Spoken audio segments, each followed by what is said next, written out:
Sir morning, कल लगातार दूसरे दिन अमेरिकी बाजारों में भारी गिरावट दिखी, लेकिन आज सुबह जब मैं डाउ फ्यूचर्स पे नजर डालती हूँ तो ट्रिपल डिजिट गेन्स दिख रहे हैं। और एक हैं इनके कॉमर्स मिनिस्टर, उनकी तरफ से कुछ इंडिकेशंस मिलते हुए दिख रहे हैं टैरिफ के फ्रंट पर।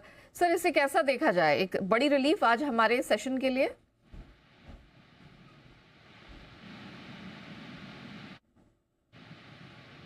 अनिल सर, आपको मेरी आवाज आ रही है? जी हाँ, गुड मॉर्निंग नेहा, मैं आपको सुन पा रहा हूँ। जी। देखिए, जहाँ तक कल के अमेरिकी बाजारों का एक्शन है, पहली चीज तो ये क्लियर है जिसकी हम कल सुबह भी बात कर रहे थे कि अब इतना आसान नहीं है ट्रम्प के लिए कि वो टैरिफ एकदम से लागू कर लेंगे, क्योंकि सारे के सारे देश उससे रिटेलिएट कर रहे हैं, उसका विरोध कर रहे हैं और जवाबी कार्रवाई भी कर रहे हैं। इसका मतलब ये कि मामला बिगड़ता हुआ दिख रहा है। ऐसे में अमेरिकी बाजार जब तक बड़े खुश हो रहे थे कि ट्रम्प के आने के बाद टैरिफ लगेंगे, अमेरिकी कंपनियों को फायदा होगा, अमेरिका के लिए इम्पोर्ट सस्ते होंगे, अब उनको ये डर लग रहा है कि कहीं ये टैरिफ और महंगाई ना भड़का दे, बढ़ा न दे और मामला और बिगड़ता न दिखे। इसी वजह से लगातार 2 दिनों में डाउ गिरकर करीबन 1319 पॉइंट 2 दिनों में गिरा है डाउ। इससे आप अंदाजा लगा सकते हैं कि कितनी तेज गिरावट होती हुई दिखी है। जहां तक सवाल रिलीफ का है, हल्की फुल्की रिलीफ है, लेकिन देखिए ट्रम्प क्या कहते हैं और क्या करते हैं और उसके सामने उनके वाणिज्य मंत्री क्या कहते हैं, इन दोनों में बड़ा फर्क है। तो आप ये कह सकते हैं कि गाँव तो ट्रम्प से दिया है, मरहम लगाने का काम उनके वाणिज्य मंत्री कर रहे हैं, लेकिन एक्चुअली ट्रम्प बहुत आसानी से बहुत बड़े तरीके से पीछे हटेंगे। अभी तक तो उनके हाव भाव और उनके ट्रैक रिकॉर्ड को देख के लगता नहीं है। तो थोड़ी बहुत डाउ फ्यूचर्स में रिकवरी इसीलिए कि 2 दिनों में 1300 पॉइंट घटने के बाद थोड़ा तो हल्का फुल्का रिकवर हो ही सकता है इस तरह के स्टेटमेंट में। अच्छी बात यह है कि नेस्डेक और एसएनपी में ज्यादा गिरावट रही नहीं।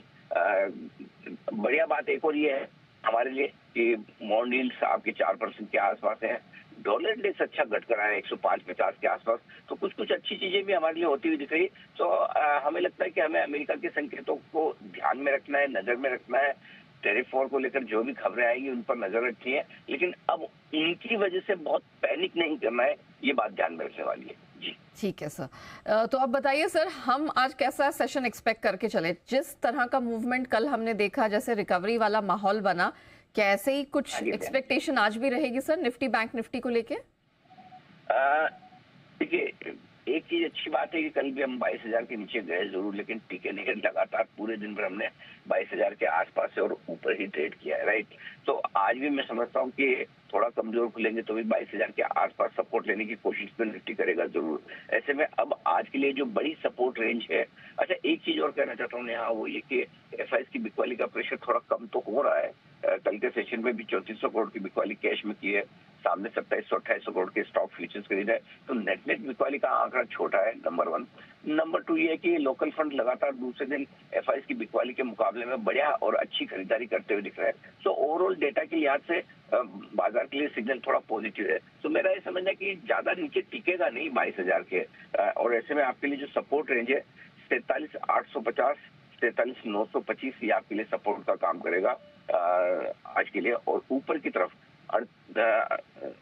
माफ कीजिएगा 21,725, 21,825, 21,975, ये आपके लिए निफ्टी पर सपोर्ट का काम करेगा। और ऊपरी स्तर पर 22,250 से लेकर 22,450 की रेंज है जो ऊपर की तरफ निफ्टी को देखने को मिल सकती है।